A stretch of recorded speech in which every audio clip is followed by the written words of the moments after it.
Salut la famille, j'espère que vous allez bien. Aujourd'hui, on va parler de comment développer et maintenir des relations qui sont bénies, qui sont fortes et qui sont en bonne santé. Alors, toute l'information que je vais partager est disponible dans mon nouveau livre Comment atteindre votre potentiel en Christ. C'est disponible sur Amazon. Vous avez juste à écrire mon nom, Andrew Cho, et vous pouvez le trouver facilement. Alors, dans le chapitre 3 de mon livre, on parle de nos relations et comment développer des relations qui sont bénies, qui sont en bonne santé et comment fortifier nos relations. Quand Dieu nous a créés, quand Dieu a créé Adam, il a dit que ce n'est pas bon qu'il soit seul. Alors, nous, en tant qu'êtres humains, on est créés pour être social. On n'est pas créés pour être seul, on est créés pour aimer et d'être aimé. Et le plus grand commandement, c'est d'aimer Dieu avec tout notre cœur, et le deuxième, c'est d'aimer notre prochain comme soi-même. Et la fondation de la vie chrétienne, c'est de faire aux autres ce qu'on aimerait qu'on fait pour nous. Et si on obéit, on appelle ça la règle d'or. Et si on aime les gens avec consistance, naturellement, on va développer des relations qui sont bénies, qui sont fortes. Et comment peut-on faire ça? On aime à travers nos actions, non seulement en parole, mais on aime à travers nos actions. Parce que Jésus-Christ nous a donné l'exemple parfait. Il nous a pas aimé seulement avec les paroles, mais il nous a aimé avec action. Alors, il a obéi la règle d'or de faire aux autres ce qu'on aimerait qu'on fasse pour nous à travers ses actions. Comment il a fait ça? Il a guéri les malades, il a chassé les démons, il a nourri ceux qui avaient faim, il a démontré son amour envers les pécheurs, il a pardonné les péchés, et ultimement, il est mort à la croix pour nous. Il a démontré son amour à travers sa vie, à travers ses actions. Et de la même manière, en tant que disciple de Jésus, on doit suivre ce même modèle de faire aux autres ce qu'on aimerait qu'on fasse pour nous. Et comment peut-on faire ça? Non seulement on doit aimer en parole, mais on doit aimer en action. Okay? Par exemple, si quelqu'un a besoin de l'argent, on donne l'argent. Si quelqu'un a besoin de la nourriture, on donne la nourriture. Si quelqu'un a besoin de notre temps ou de notre amour, on donne notre temps et notre amour. Parce qu'un synonyme pour l'amour, c'est le sacrifice. Ou un synonyme même pour donner, c'est le sacrifice. Dieu a tant aimé le monde qu'il a donné. Il a sacrifié pour nous. Alors, si on veut aimer les gens en action, on doit être capable de donner et sacrifier. Que ce soit notre argent, notre temps, notre nourriture, notre énergie, quoi que ce soit. Si on obéit la règle d'or de faire aux autres ce qu'on aimerait qu'on fasse pour nous, naturellement, on va développer des relations qui sont en bonne santé, qui sont bénies par Dieu, qui sont fortes, et on va les maintenir. Et ça peut fonctionner avec notre famille, nos amis, nos collègues de travail, les personnes qu'on connaît déjà. Et peut-être vous avez des relations qui ne sont pas très saines ou qui ne sont pas très fortes. Et si tu décides dès aujourd'hui d'appliquer la règle d'or, de faire aux autres ce qu'on aimerait qu'on fasse pour nous, tu peux rétablir ces relations et tu peux fortifier sur la relation et ces relations peuvent être bénies. Alors, on doit toujours démontrer l'amour. Pourquoi? Parce que un des principes de la royaume de Dieu, c'est de faire aux autres ce qu'on aimerait qu'on fasse pour nous. Excusez-moi. Le principe que j'aimerais partager, c'est le principe de semer et récolter. Okay? Ça, c'est un principe universel de la royaume de Dieu et ça fonctionne dans chaque domaine. Que ce soit donner l'argent, le temps, le respect, l'amour.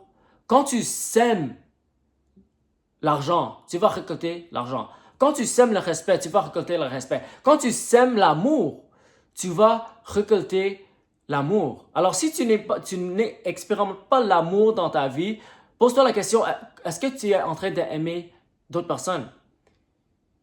Et si tu n'es pas en train d'aimer les gens intentionnellement, là, tu ne vas pas expérimenter l'amour pour toi. Alors, il faut être intentionnel d'aimer les gens, non seulement en mots, mais en action. Et si ça devient un style de vie pour toi, tu vas développer des relations qui sont saines, qui sont bénies, et tu vas fortifier tes relations qui existent déjà. La prochaine chose que j'aimerais vous partager, c'est l'importance de développer je ne sais pas comment on dit ça en français, mais en anglais, on appelle ça des social skills. Okay? Alors, c'est une habilité de socialiser avec les gens. Et il y a plusieurs différentes stratégies que tu peux utiliser. Par exemple, tu peux utiliser l'écoute intentionnelle. OK? Alors, quand tu es dans une conversation avec quelqu'un, tu dois montrer à la personne que tu es en train de l'écouter. Et tu peux faire ça simplement par comment tu regardes la personne dans les yeux. Comment tu lui démontres l'empathie. Avec quoi, que ce soit avec tes expressions ou même en posant les questions. Et ça, c'est une autre stratégie ou utile qui est très efficace, c'est de poser des questions aux gens. Essaie d'éviter de toujours parler de toi-même et de toujours parler aux gens comme tu es en train de les lecturer.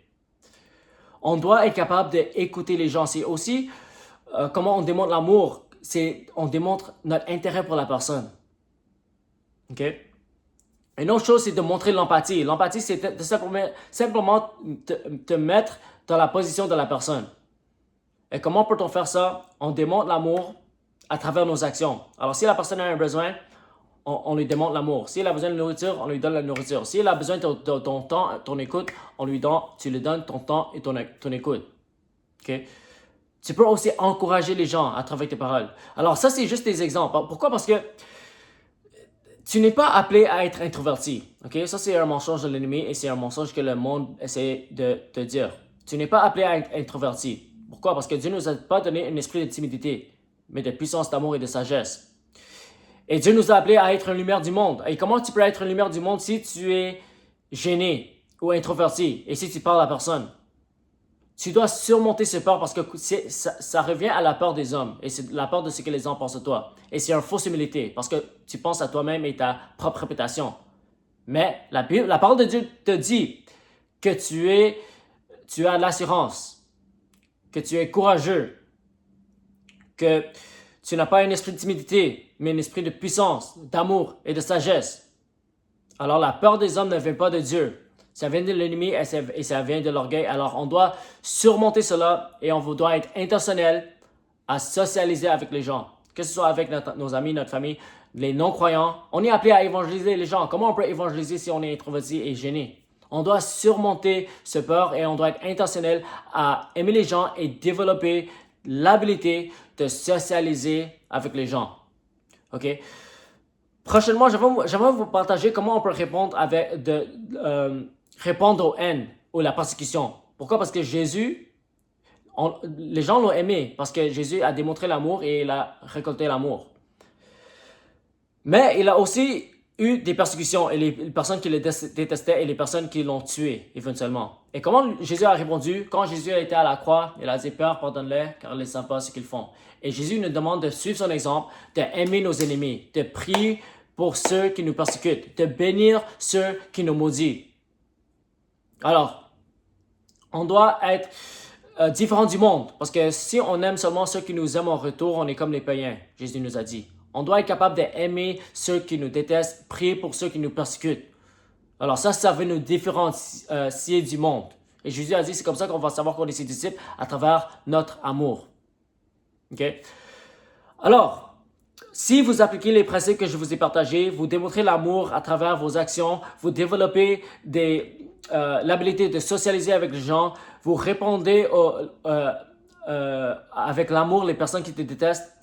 Et aussi, c'est essentiel que tu pardonnes parce que si tu ne pardonnes pas, les gens ne vont pas te pardonner. Et de la même manière, si quelqu'un a une offense contre toi, tu as la responsabilité de réconcilier avec la personne. Jésus a dit, avant que tu amènes un sacrifice à Dieu, et si ton frère est offensé à toi, tu dois le pardonner, tu dois te réconcilier avec la personne avant d'amener ton offrande à Dieu. OK, alors voilà certains principes que j'avais à cœur de vous partager et toutes les informations et les détails sont dans mon nouveau livre « Comment atteindre votre potentiel en Christ ». Alors encore, c'est disponible sur Amazon. Vous avez juste à écrire mon nom, Andrew Cho, et vous pouvez le trouver. Alors que Dieu vous bénisse et on se revoit dans la prochaine vidéo.